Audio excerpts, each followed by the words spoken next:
Hey guys, Russ here from Blue Line Wood Flags. Another video today, welcome to it. We're going to take a little bit of a different departure. We're going to talk about flat panel glue ups. It's a little, like I say, it's a little bit different departure from typical CNC stuff that I've done before, but all of my CNC stuff, virtually all of it, requires flat panel glue ups. And if those panels aren't perfectly flat, there's always going to be some variation when you're carving your designs. Whether they be letters or in the case of a flag, it may be your stars. If that panel is not perfectly flat, your stars may be more shallow in one areas and deeper in others, and it's just not going to look right. So getting a flat panel is essential in getting a good end product. And this is one area that, that has evolved over time with me. I started out just, getting boards on a table saw and getting them to glue up, and then using a orbital sander and sanding them down, and it just wasn't working out too good. Then that evolved to getting a drum sander, and that proved to be a very time-consuming process to run all my panels through a drum sander, because you have to run them through very thin layers at a time, if you know what I'm trying to say. And then lastly, I would be doing a flat panel glue up using parallel clamps. And what I would do is take that panel once it was glued up using parallel clamps and cawls. I would take that panel, it would inevitably be not correct. It seemed to me that no matter what I did, I couldn't get it perfect. I would take that panel over to the CNC machine, and then I have the glue drip side up, so I'd have as flat as possible side on the surface of the CNC, and then I would use little shims and get it just ever so slightly perfect as I possibly could, and then I would secure it to the CNC spoil board, excuse me, and then I would run a surfacing bit over the entire surface of my panel. And then once I felt that that was perfect, I would pull those shims out, flip it over, and sure enough, I would have that surface. It would be on the spoil board. It would be perfect. Then I can go ahead and surface it a second time on the reverse side, if that makes sense to you. But then I was finding I was taking off too much material in doing this. Sometimes as much as 1/8 of an inch, which in terms of your panel and your final dimensions, in many cases, that's just not acceptable. So I had to find another solution. So I found what I hope to be another solution, and I'm gonna bring you guys in on this. We're gonna start out, I'm gonna do a quick unboxing and just show you what comes in the package. And then later on in the video, I'm gonna put some panels in here. We're gonna glue them up, we're gonna let them dry, and we're gonna see how flat they actually are. They promise to be really good. I've seen some very good reviews on this product. It's made by Woodpeckers. If you know anything about Woodpecker products, you know they are known for their preciseness. They're not cheap, they are costly. I'm not being paid to endorse their product. Let me put that out there right away. I bought these clamps with my own money. Woodpeckers, if you want to endorse me, I'll certainly welcome you. But anyway, I wanted to put these out there and show them to you, and we'll run them through a test and see how they go. So let's start out with the actual unboxing of the product. I bought a set of 4. They come in sets, or you can buy them individually. I chose to buy a set of 4. And I believe you can get the 18-inch, the 38-inch, and a 52-inch. They come in 3 different sizes. I went with the medium size, the 38-inch, and they're adjustable. So even with the 38-inch, I can put smaller amounts of material in there and adjust it down. And you can also adjust a 52-inch down. I was reluctant to start off with an 18-inch because some of my panels start off a little bit larger at times than 18 inches. Yeah, I could cut them down, but we'll see how this goes. I can always get some bars, some 18-inch bars later on, and see how that works out. So anyway, they come in a set of, like I say, I bought a set of 4, and in my package, I got 4 of these boxes in there. Here's the 3 other clamps that I've already assembled, but let's open up this one right here. So inside here, and they are heavy, they're not light. you get the bars. There's 2 bars here. And you get what's called the threaded clamping end. And, whoops, get my mic cord out of the way. We actually have to open up the other end to get the other parts. This is called the stationary clamping end. Get the empty box out of the way.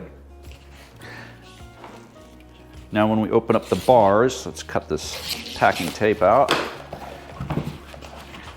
Here is 1 bar, and here is 2 bars. And they're nothing more than, it looks like powder coated, cold rolled steel. And here's all your adjustment holes running down the length of the bar. And they proudly display what it is in the form of a sticker, Woodpeckers Clampzilla. Let's see, we got a stationary clamping end hardware, in which case they include your adjustments for that end. Then you got 4 pins for the entire clamping unit. And these things are stout. They're well machined, well built. You can tell it's very precise. There's other manufacturers out there who make similar type products. I know Rockler offers a set of clamps. I've never used any of their products, or I've never used any of their clamping products, such as panel clamps, but they're known for their quality stuff as well. And I know their prices are up there just like Woodpeckers, so I'm sure there's a good alternative with them as well. But I'm not endorsed by Rockler either, so I have no bias towards either one of them, but we're just gonna see how these Clampzilla clamps go. So it seems pretty straightforward on how these things assemble. You get a great set of instructions with these set of 4 too. They tell you how to put them together and how to use them. And there's a few YouTube videos out there by Woodpeckers that also demonstrate how to use their clamping system. And it's very straightforward. So I would urge you to seek those videos out. So anyway, let's get moving along. For the non-adjustable end, we're going to use this attachment, and for the adjustable end, we're going to use the threaded attachment. So we'll put the threaded attachment aside and put that on last. So this only goes in one way, and if I'm demonstrating this right, you can see it goes on the top clamp like that, and so essentially you've got, so you're getting that lateral pressure along the edge of the clamp. And what we'll do, and I doubt you're going to be able to see this, maybe you will. We'll go ahead and put that on there.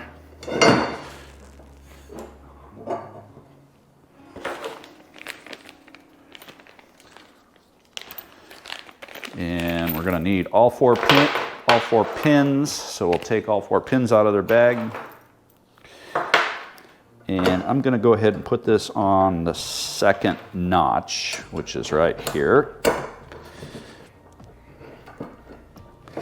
And it's as simple as that. These pins just snap right through. And on the back one, we're going to start also on the second hole. I think the hardest part of this whole assembly is getting the things to initially line up for you, but it's not difficult. It's just a matter of getting it to cooperate. Come on, there we go. There. So the stationary end is now done. Let's get the non-stationary, or that's the part you would move depending on the size of your clamp. Now let's get the fixed end where you do all your adjustments from. So, and again, that is nothing more than sliding this into place. I'm going to give myself a little more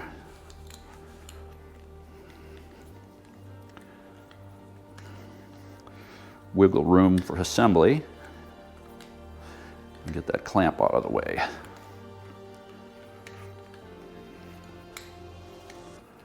All go.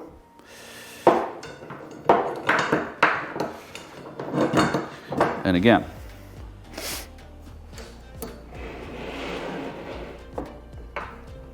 I'm gonna go ahead and put these pins in there.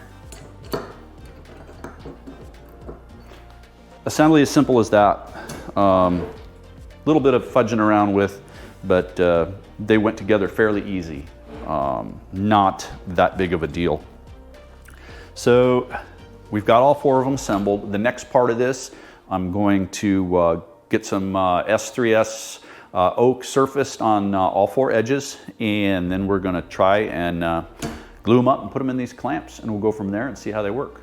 Okay guys, continuing on, what I did off camera is I glued up a panel using the Woodpeckers Clampzilla, and worked out pretty good. It was my first time gluing up a panel, and I must say I did have a little difficulty the first time lining everything up. I felt it was a little awkward, but I think with practice that is something that is going to become easier for me. So what I'm going to go ahead and do is, since I've already glued this panel up, I wanted to show you removing the panel, and this will be a first time for me, so this could be a little awkward as well. I wanted to show you the removal of the panel from the clamps. Hopefully that'll go easy. I want to show you if there's any glue residue on the clamps.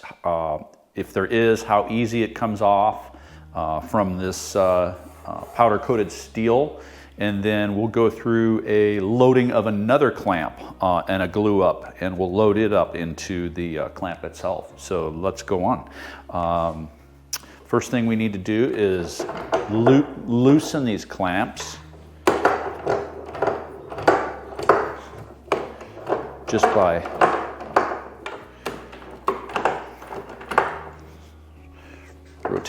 rotating these end blocks counterclockwise. And you can see what that does is that brings the clamp up off the surface, and I can already tell there's really no glue that's stuck to these clamps, so to speak. Little bit of residue, but nothing to get too concerned about. So I'm going to try to slide these out. And like I said, you guys are the first to see this, so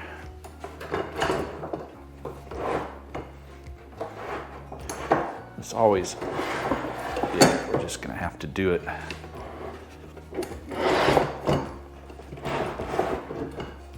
I could unpin each one and lift one of these up, but I think that would be a little more awkward than doing it this way. So I'm going to elect to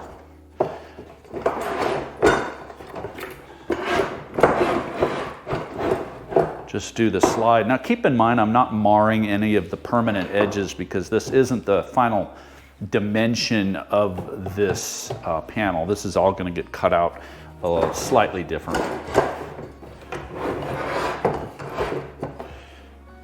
And I think I'll just take that one out of that edge. Okay.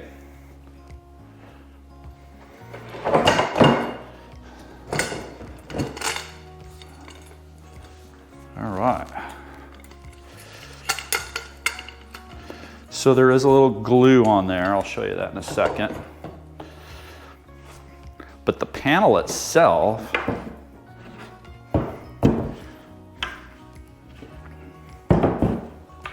I'm very impressed with how those Clampzillas got each one of these boards down, compressed and glued up, because as you know, it's a panel clamp and it clamps from 4 directions, laterally and then top and bottom as well, and it provides pressure in those directions and glues your panels nice and tight. And let's see what we've got here for glue residue. There is a little bit here. Okay, yeah, here you can see some of the, I don't know if the camera's gonna pick that up, but there's a little bit of glue residue, not a lot at all. In fact, this whole surface feels very smooth. So let's go ahead and see if we can't get that off with a little bit of rubbing alcohol here. Find what the alcohol does if you just rub it on. It takes a second to soak into the glue. Just give it a second. And just rubbing it back and forth. Using them.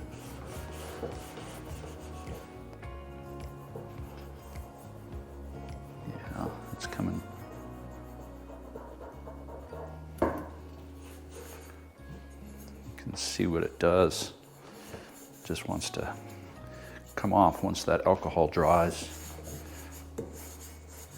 It just comes right off that steel nicely.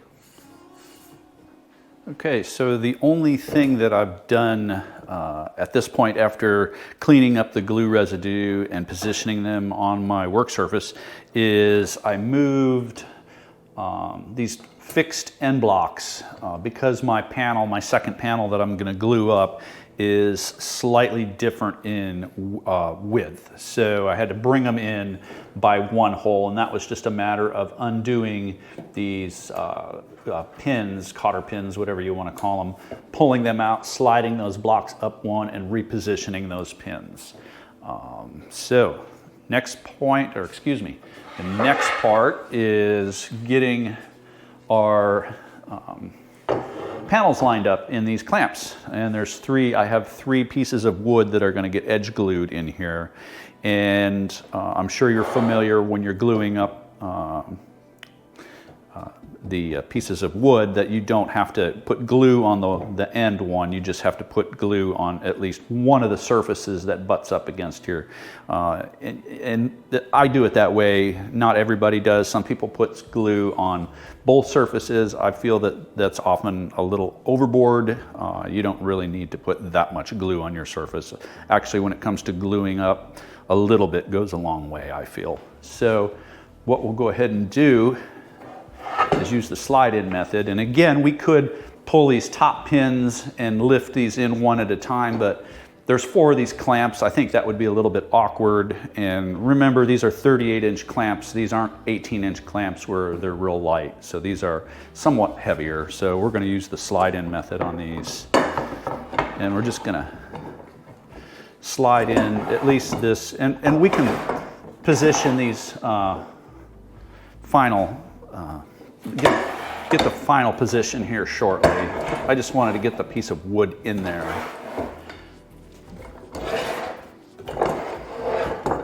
And it's this first piece of wood that is a little bit awkward. As you can see, these clamps are a little bit cattywampus, but we're going to fix that here.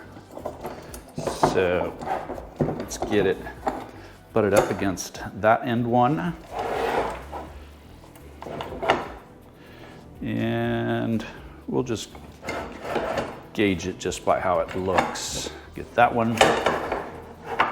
Okay. That one looks pretty good. Let's move these clamps down. I think this one needs to come over that way a little bit. So we'll move that over. I think this one needs to move this way just a tad. And this one needs to come over just ever so slightly. And actually this one needs to come back. I just want to get them spaced just right. Okay, I think that, and when you tighten these clamps down, they seem to self-align, which is really a nice feature about these Clampzillas. So the next part is just kind of feeling these pieces of wood out and seeing how they're going to align in there. Making sure we've got enough play, which we do. So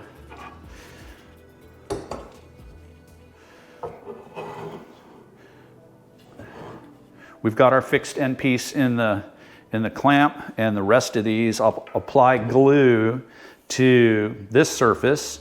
That'll get slid in the clamp and abut this piece, and then I'll apply glue to this surface, and that'll join up with this piece. So let's do that. And like I say, with the glue, just a little bit seems to go a long way, at least for me. I don't like to over glue stuff. And I've found that when you put too much glue on things, it just creates a mess. And it's something you're gonna have to clean up, excuse me, scrape off, sand off, and I don't like sanding. I'm sure you're like me, you don't like sanding and cleaning things up either. So we'll just run a little bead of glue down the edges of these boards.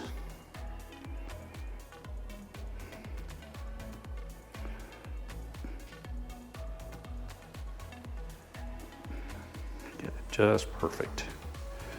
Go back just a little bit in some areas where I think it needs it. But I think overall that's pretty good. And you can use your finger. I have one of these glue spreading brushes that seem to work good for me. But fingers definitely work. I've used my finger when this little brush isn't immediately accessible. You can also use those little, I think they're made out of little aluminum or stainless steel, and they've got little bristles on them, and they're for glue spreading. You can get them at your hardware store. I think they cost about 29 cents a piece. Those work perfectly. They're not made to be reused though. Okay, got glue on that one. Now I'm just going to spread it on this piece. And get rid of this excess glue on this brush here. Like I say, a little bit goes a long way.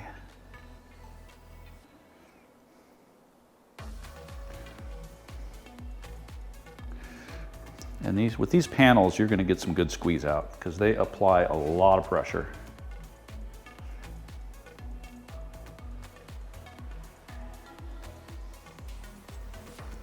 Okay.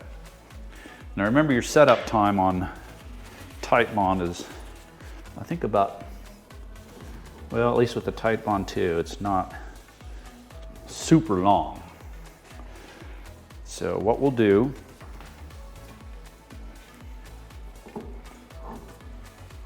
is we'll go ahead and slide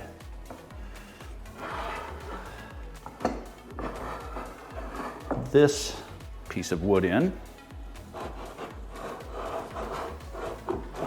Okay. And I'm going to go ahead and butt it up against that piece of wood. I'm going to get this one in.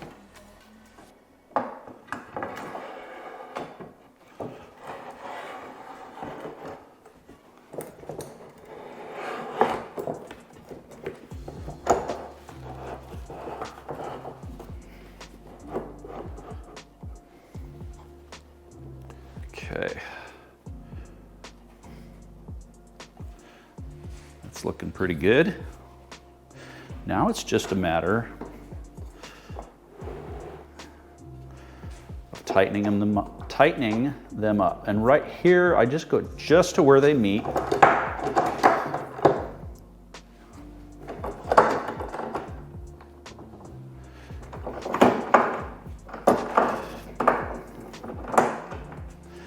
And what I've always done with my clamping in the past, and it seems to work pretty good here, is I start from the inside and work out. And I just do a little bit, then I work outward.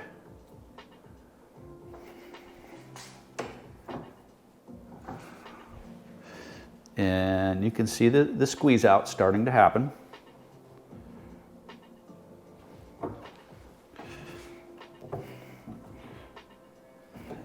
And as we're squeezing these clamps together, we're also sandwiching these boards up and down.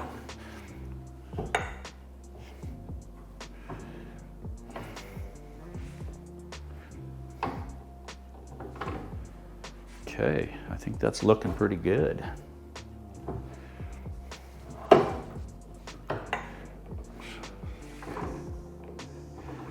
Now, you know, with bar clamps and the F-style clamps and pipe clamps, it always seems that you have to use cauls, and otherwise your boards start buckling, and you just got a hodgepodge of things happening here. That's what I like about this.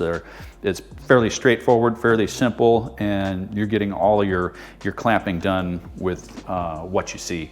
And in fact, with this application right here and right now, I could probably get away with just 3 of them, one on each end and then one in the center, because my width of these boards is only about 30 inches long.